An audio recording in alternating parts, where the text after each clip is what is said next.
कहानियाँ महज सुंदर शब्दों में सजी रचनाएं नहीं होती, इसके पीछे महान लेखकों की वह गहराई छुपी होती है जो वो बताना चाहते हैं। महानतम लेखक समाज की उस गहराई को छान मारते हैं जहाँ सूर्य की रोशनी भी बड़ी मुश्किल से पहुँचती होगी।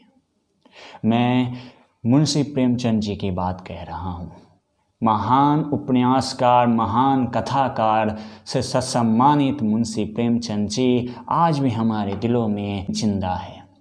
वजह इनकी महानतम रचनाएं, महानतम अमर कहानियां हैं। नमस्कार, मैं हूं सहर्ष और आप अगर मुझे पहली बार देख रहे हैं तो मेरे चैनल को सब्सक्राइब कर लीजिएगा, लाइक और शेयर ज़रूर कीजिएगा और साथ में बगल में आपको बेल आइकन दिख रहा होगा, उसे प्रेस कीजिएगा और ऑल पे सेट कर दीजिएगा। अच्छी कहानियों की तो यही तो विशेषताएं होती है जो मानव अपने जीवन में इसका इस्तेमाल कर सकता है। मानव एक उत्तम संसाधन है और ये अपने आसपास के सारे संसाधनों का इस्तेमाल करता है। लेखक मुंशी प्रेमचंद जी की प्रत्येक कहानियाँ जो अमर कहानियाँ हैं, जिन्हें पढ़कर, समझकर और अपने व्यक्तिगत जीवन में व्यवहार कर मानव एक आदर्श मानव समाज की रचना कर सकता है। आइए मुंशी प्रेमचंद जी की अमर रचना नमक का दरोगा कहानी की यात्रा प्रारंभ करें। जब नमक का नया विभाग बना और ईश्वर प्रदत्त वस्तु के व्यवहार करने का निषेध हो गया तो लोग चोरी छिपे इसका व्यापार करने लगे। अनेक प्रकार के छल प्रपंचों का सूत्रपात हुआ। कोई घूस से काम निकालता था, कोई चालाकी से। अधिकारियों के पौवारा थे। पटवारीगिरी का सर्वसम्मानित पद छोड़ कर लोग इस विभाग की बरकंदाजी करते थे। इसके दरोगा पद के लिए तो वकीलों का भी जी ललचाता था। यह वह समय था जब अंग्रेजी शिक्षा और ईसाई मत को लोग एक ही वस्तु समझते थे। फारसी का प्राबल्य था। प्रेम की कथाएं और श्रृंगार रस के काव्य पढ़कर फारसीदा लोग सर्वोच्च पदों पर नियुक्त हो जाया करते थे। मुंशी वंशीधर भी जुलेखा की विरह कथा समाप्त करके श्री और फरहाद के प्रेम वृत्तांत को, नल और नील की लड़ाई और अमेरिका के आविष्कार से अधिक महत्व की बातें समझते हुए रोजगार की खोज में निकले। उनके पिता एक अनुभवी पुरुष थे। समझाने लगे, बेटा घर की दुर्दशा देख रहे हो, ऋण के बोझ से दबे हुए हैं। लड़कियां हैं, वे घास फूस की तरह बढ़ती चली जाती है। मैं कगारे पर का वृक्ष हो रहा हूँ, ना मालूम कब गिर पड़ूं। अब तुम ही घर के मालिक मुख्तार हो। नौकरी में ओहदे की ओर ध्यान मत देना, यह तो पीर का मजार है। निगाह चढ़ावे और चादर पर रखनी चाहिए। ऐसा काम ढूंढना जहां कुछ ऊपरी आय हो। मासिक वेतन तो पूर्णमासी की चांद है जो एक दिन दिखाई देता है और घटते घटते लुप्त हो जाता है। ऊपरी आय बहता हुआ स्रोत है जो सदैव प्यास बुझाता है। वेतन मनुष्य देता है, इसी में उसमें वृद्धि नहीं होती। ऊपरी आमदनी ईश्वर देता है, इसी से उसकी बरकत होती है। तुम स्वयं विद्वान हो, तुम्हें क्या समझाऊं। नौकरी ढूंढने जा रहे थे तो पिता अपने जीवन में जितनी परेशानियों का सामना किए और जितने अनुभव उन्होंने ग्रहण किया, प्रसाद रूपी अपने बेटे वंशीधर को सिखा रहे थे, ग्रहण करा रहे थे। इस विषय में विवेक की बड़ी आवश्यकता है। मनुष्य को देखो, उसकी आवश्यकता को देखो और अवसर को देखो, उसके उपरांत जो उचित समझो करो। गरज वाले आदमी के साथ कठोरता करने में लाभ ही लाभ है, लेकिन बेगरज को दांव पर पाना जरा कठिन है। इन बातों को निगाह में बांध लो, यह मेरी जन्म भर की कमाई है। इस उपदेश के बाद पिताजी ने आशीर्वाद दिया। वंशीधर आज्ञाकारी पुत्र थे। ये बातें ध्यान से सुनी और तब घर से चल खड़े हुए। इस विस्तृत संसार में उनके लिए धैर्य अपना मित्र, बुद्धि अपनी पथ प्रदर्शक और आत्मावलंबन ही अपना सहायक था। अच्छे शगुन से चले थे। जाते ही जाते नमक विभाग के दरोगा पद पर प्रतिष्ठित हो गया। वेतन अच्छा और ऊपरी आय का तो ठिकाना ही न था। वृद्ध मुंशी जी यानी वंशीधर के पिता को जब इसकी सुख संवाद मिला तो फूले न समाए। महाजन कुछ नरम पड़े, कलवार की आशा लता लहलहाई, पड़ोसियों के हृदय में शूल उठने लगे। मुंशी प्रेमचंद जी कहते हैं, जाड़े के दिन थे और रात का समय। नमक के सिपाही चौकीदार नशे में मस्त थे। मुंशी वंशीधर को यहाँ आए अभी 6 महीने से अधिक न हुए थे, लेकिन इस थोड़े समय में ही उन्होंने अपनी कार्यकुशलता और उत्तम आचार से अफसरों को मोहित कर लिया था। अफसर लोग उन पर विश्वास किया करते थे। नमक के दफ्तर से 1 मील पूर्व की ओर यमुना नदी बहती थी। उस पर नावों का एक पुल बना हुआ था। दरोगा जी किवाड़ बंद कर मीठी नींद सो रहे थे। अचानक आंख खुली तो नदी के प्रवाह की जगह गाड़ियों की गड़गड़ाहट तथा मलाहों की कोलाहल सुनाई दिया। उठ बैठे। इतनी रात गए, गाड़ियां क्यों नदी के पार जाती है? अवश्य कुछ न कुछ गोलमाल है। तर्क ने भ्रम को पुष्ट किया। वर्दी पहनी, तमंचा जेब में लिया, बात ही बात में घोड़ा उठाए और जमुना तट पर पहुंच पड़े। गाड़ियों की एक लंबी कतार पुल के पार जाती देखी। डांट कर पूछा, किसकी गाड़ियां हैं? थोड़ी देर सन्नाटा छाया रहा। आदमियों में कुछ कानाफूसी हुई। तब आगे वाले ने कहा, पंडित अलोपीदीन की। दरोगा साहब फिर बोले, कौन पंडित अलोपीदीन? तो जवाब आया, दातागंज के। दरोगा साहब चौंक गए। पंडित अलोपीदीन इस इलाके के सबसे प्रतिष्ठित जमींदार थे। लाखों रुपए का लेन देन करते थे। इधर छोटे से बड़े कौन ऐसे थे जो उनके ऋणी ना हो। व्यापार भी बड़ा लंबा चौड़ा था। बड़े चलते पुर्जे आदमी थे। अंग्रेज अफसर इनके इलाके में शिकार खेलने आते और उनके मेहमान होते। 12 मास सदा व्रत चलता। कि मुंशी ने पूछा, गाड़ियाँ कहाँ जाएगी?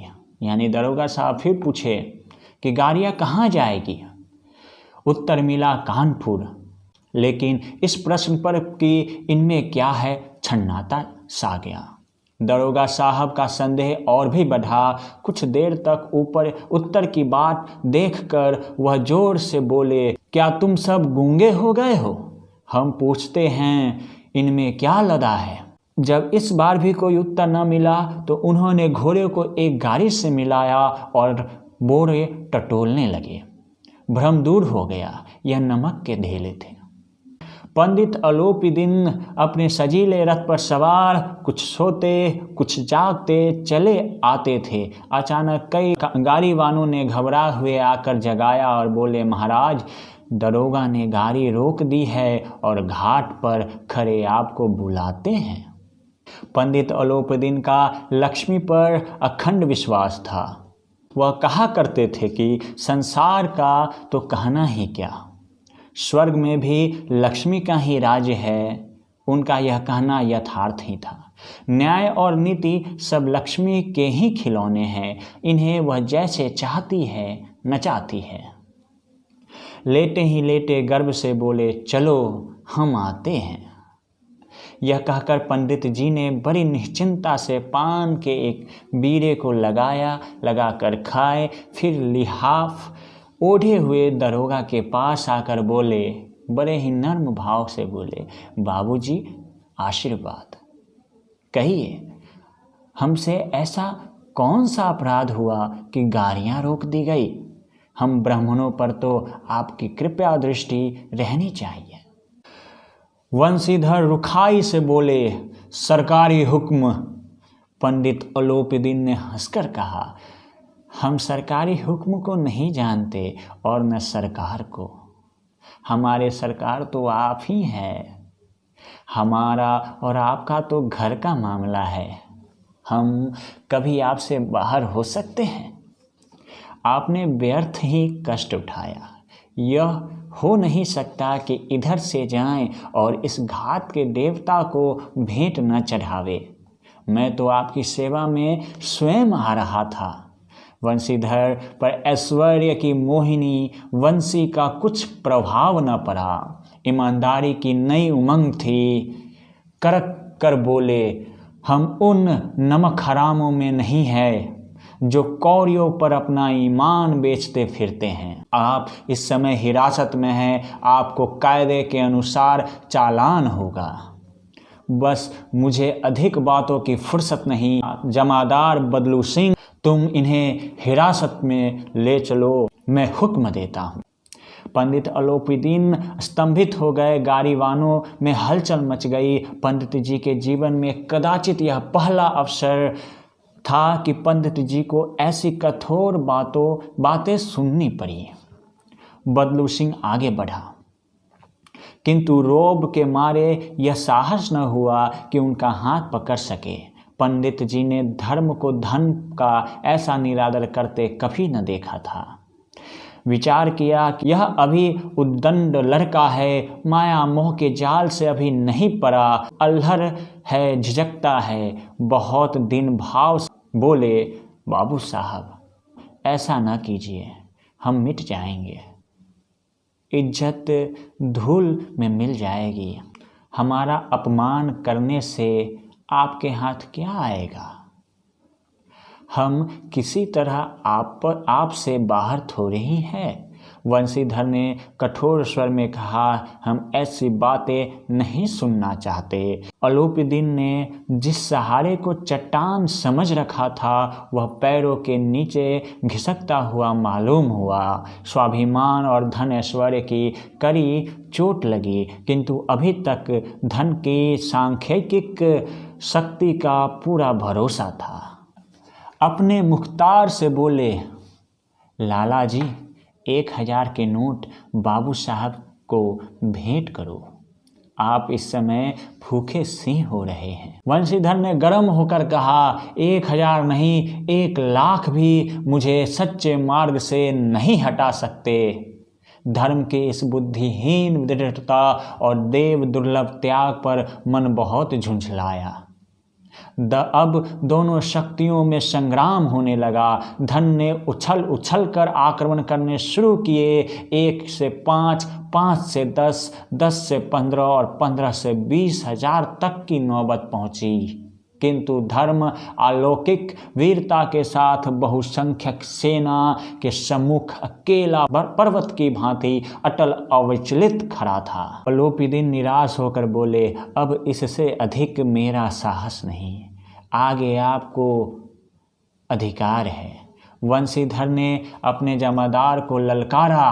बदलू सिंह मन में दरोगा जी को गालियां देता हुआ पंडित अलोपीदीन की ओर बढ़ा। पंडित थोड़े से घबराए, 2-3 कदम पीछे हट गए। अंतयंत दीनता से बोले, बाबू साहब ईश्वर के लिए मुझ पर दया कीजिए, मैं 25,000 पर निपटारा करने को तैयार हूँ। दरोगा साहब वंशीधर करक कर फिर बोले, असंभव बात है। 30,000 पर किसी तरह 40,000 तक बात गई, लेकिन दरोगा जी ना माने। बदलू सिंह, इस आदमी को हिरासत में ले लो, अब मैं एक शब्द भी नहीं सुनना चाहता। धर्म ने धन को पैरों तले कुचल डाला। अलोपीदीन ने एक हिष्ट पुष्ट मनुष्य को हथकड़ियाँ लिए हुए अपनी तरफ आते देखा। चारों ओर निराशा और कातर दृष्टि से देखने लगे। इसके बाद वो मूर्छित होकर गिर पड़े। दुनिया सोती थी पर दुनिया की जीभ जागती थी। सवेरे देखिए तो बालक वृद्ध सबके मुंह से यही बात सुनाई देती थी। जिसे देखे वही पंडित जी के इस व्यवहार पर टीका टिप्पणी कर रहा था। निंदा की बौछारें हो रही थी, मानो संसार से अब पापी का पाप कट गया। पानी को दूध के नाम से बेचने वाला ग्वाला, कल्पित रोजनामचे भरने वाले अधिकारी वर्ग, रेल में बिना टिकट सफ़र करने वाले बाबू लोग, जाली दस्तावेज बनाने वाले सेठ और साकार, यह सब के सब देवताओं की भांति गर्दनें चला रहे थे। जब दूसरे दिन पंडित अलोपीदीन अभियुक्त होकर कांस्टेबलों के साथ हाथों में हथकड़ियाँ, हृदय में ग्लानि और शोभ भरे लज्जा से गर्दन झुकाए अदालत की तरफ चले तो सारे शहर में हलचल मच गई। कदाचित आंखें इतनी व्यग्र न होती होंगी, भीड़ के मारे छत और दीवार में कोई भेद न रहा, किंतु अदालत में पहुंचने की देरी थी। पंडित अलोपीदीन इस अगाध वन के सिंह थे। अधिकारी वर्ग, उनके भत्ते, अमले, उनके सेवक, वकील, मुख्तार, उनके आज्ञापालक और अर्दली, चपरासी तथा चौकीदार तो उनके बिना मोल के गुलाम थे। उन्हें देखते ही लोग चारों तरफ से छोड़े। अभी लोग विस्मित हो रहे थे, इसलिए नहीं कि अलोपीदीन ने यह कर्म किया, बल्कि इसलिए कि वह कानून के पंजे में कैसे आए।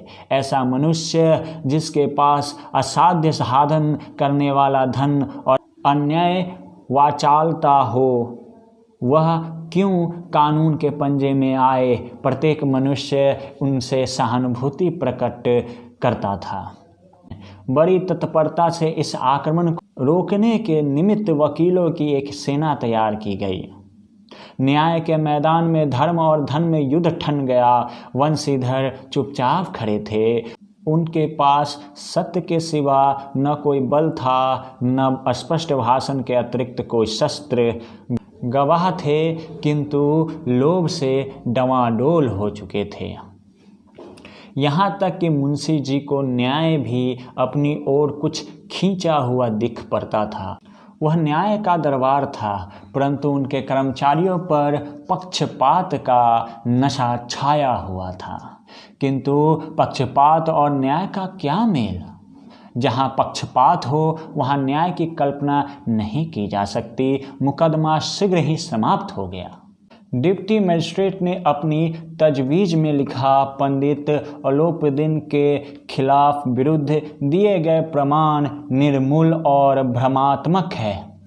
वह एक बड़े भारी आदमी है। यह बात कल्पना के बाहर है कि उन्होंने थोड़े लाभ के लिए ऐसा दुस्साहस किया हो। यद्यपि नमक के दरोगा मुंशी वंशीधर का अधिक दोष नहीं है, लेकिन यह बड़े खेद की बात है कि उनकी उद्दंडता और विचारहीनता के कारण एक भले मानुष को कष्ट झेलना पड़ा।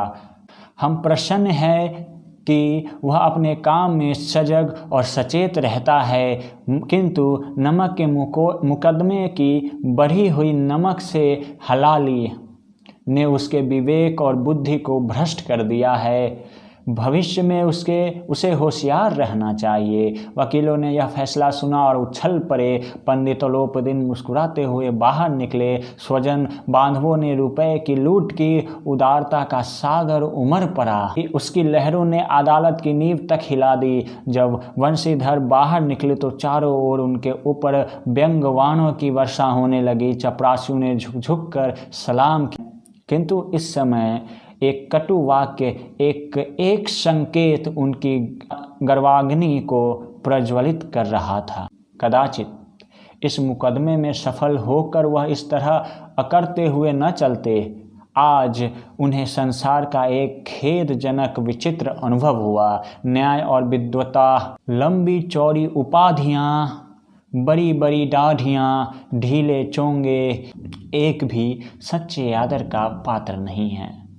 वंशीधर ने धन से बैर मोल लिया था, उसका मूल्य चुकाना अनिवार्य था। कठिनता से एक सप्ताह बीता होगा कि मुअत्तली का परवाना आ पहुंचा। कार्यपरायणता का दंड मिला।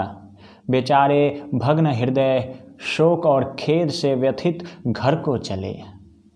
मुंशी प्रेमचंद जी आगे लिखते हैं, बूढ़े मुंशी जी तो पहले से ही कुरबुरा रहे थे कि चलते चलते इस लड़के को समझाया था, लेकिन इसने एक न सुनी, सब मनमानी करता है। हम तो कलवार और कसाई के तगादे सहे, बुढ़ापे में भगत बनकर बैठे और वहाँ बस वही सुख। हमने भी तो नौकरी की है और कोई ओहदेदार नहीं थे, लेकिन काम किया, दिल खोल कर किया, और आप ईमानदार बनने चले हैं। घर में चाहे अंधेरा हो, मस्जिद में अवश्य दिया जलाएंगे।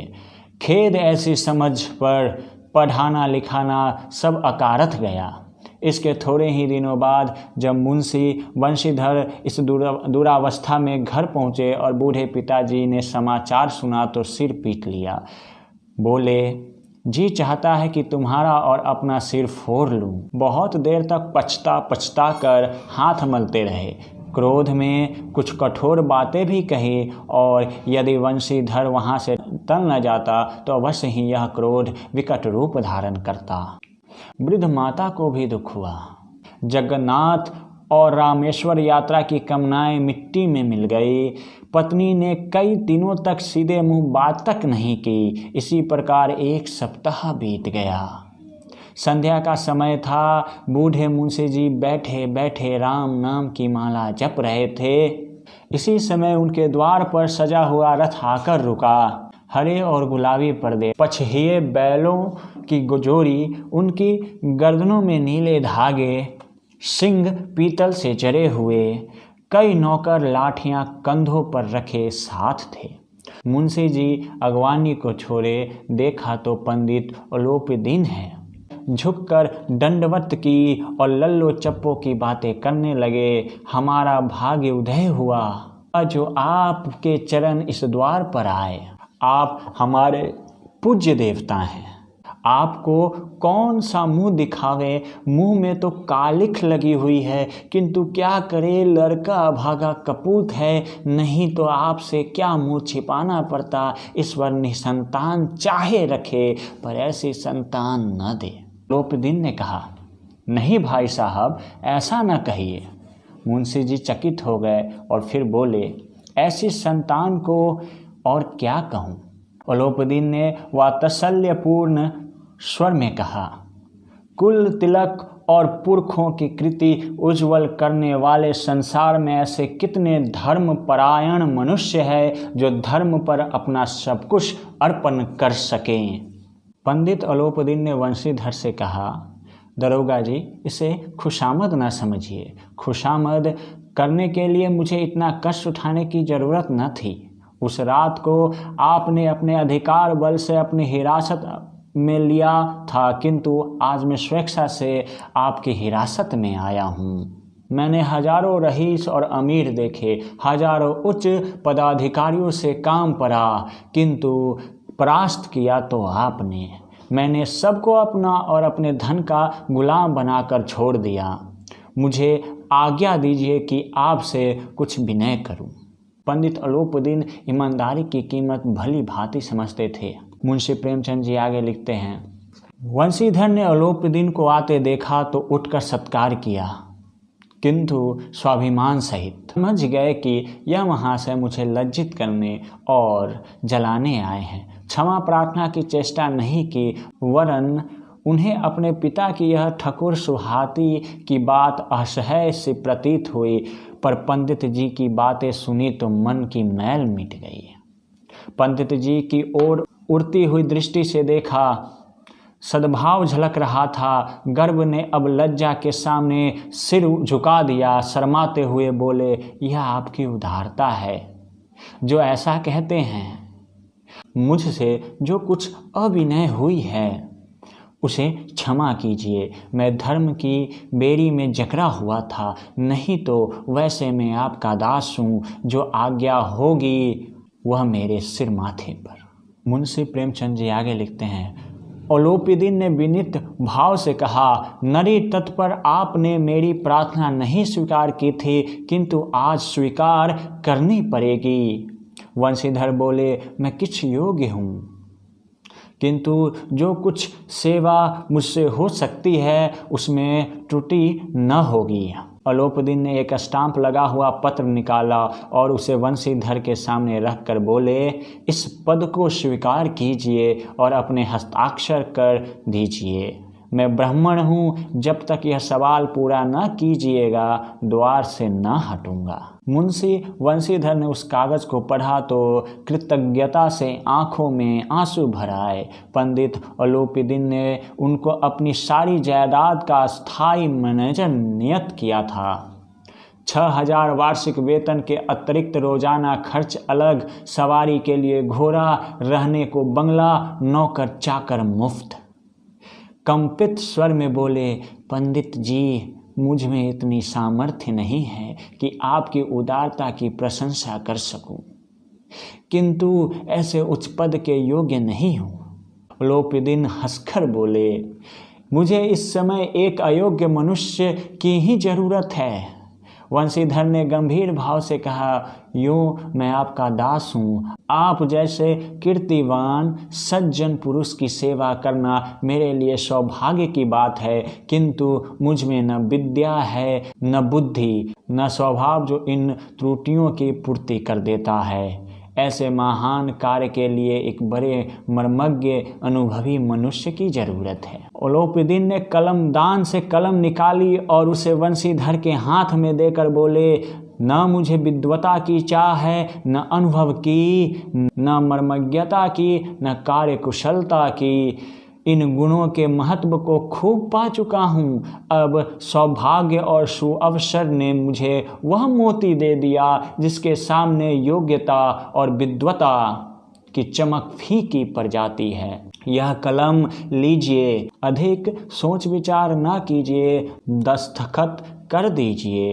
परमात्मा से यही प्रार्थना है कि वह आपको सदैव वही नदी के किनारे वाला बेमुरौवत, उद्दंड, कठोर परंतु धर्मनिष्ठ दरोगा बनाए रखे। वंशीधर की आंखें टपटपा गई। हृदय के संकुचित पात्र में इतना एहसान न समा सका। एक बार फिर पंडित जी की ओर भक्ति और श्रद्धा की दृष्टि से देखा और कांपते हुए हाथ से मैनेजरी के कागज पर हस्ताक्षर कर दिए। पंडित अलोपीदीन ने प्रफुल्लित होकर उन्हें अपने गले से लगा लिया। ईमानदारी आकाश का वह चमकता सितारा है जिसकी चमक को कोई आंधी तूफान, बादलों की मोटी परत छिपा नहीं सकती, उखाड़ नहीं सकती। इसकी चमक को कोई भी धूमिल नहीं कर सकता। ईमानदारी अपनी चमक अपनी कर्तव्य निष्ठा से पहचाने जाते हैं। अतः ईमानदारी और सच्चाई ही सही नीति है जो समाज को एक बेहतर समाज बना सकता है। मिलते हैं अगली वीडियो में और भी मुंशी प्रेमचंद जी की महान अमर कहानियों को लेकर।